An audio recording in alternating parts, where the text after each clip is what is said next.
introduce our guest speaker here this evening. Please join me in welcoming Congressman Tancredo.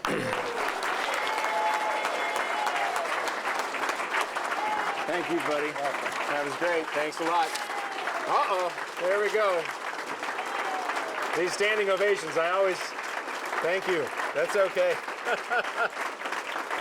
Well, thank you. Appreciate that. It's very kind of you. I'm always very intimidated by a standing ovation when I just start. I mean, you know, it's because then everybody expects an awful lot. But you know, when it happens 2 or 3 times, you think to yourself, well, this is a pretty good deal here. I must be really, you know, cat's meow politically. And so you think of things that have happened to you that bring you right back down to earth. Now, this honest to God happened. My wife and I were at the National Convention in Detroit. So we get on the plane and we heading back for Denver. Should have been about a 2.5-hour flight, something like that.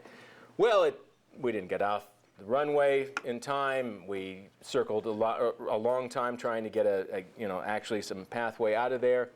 And it turned out we were 5 hours in the air getting into Denver, and everybody's getting very, very, very uptight and nasty and yelling and screaming.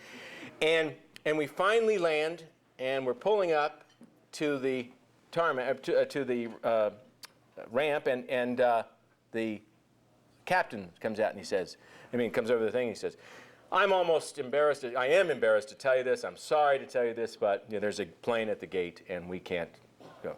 And at that point on this plane, there was this almost eruption. It was like a riot. People started yelling. And there's a guy, and my wife and I are stuck in the middle in the cattle car part in the back, you know, and it's like 6 seats across, and we're in the middle, 2 seats.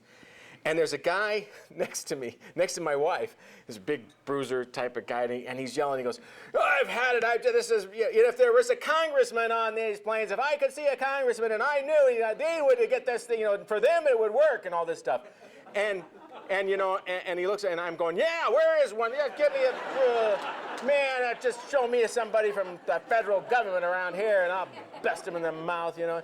And so my wife, my dear wife, says, he's one. Swear to God.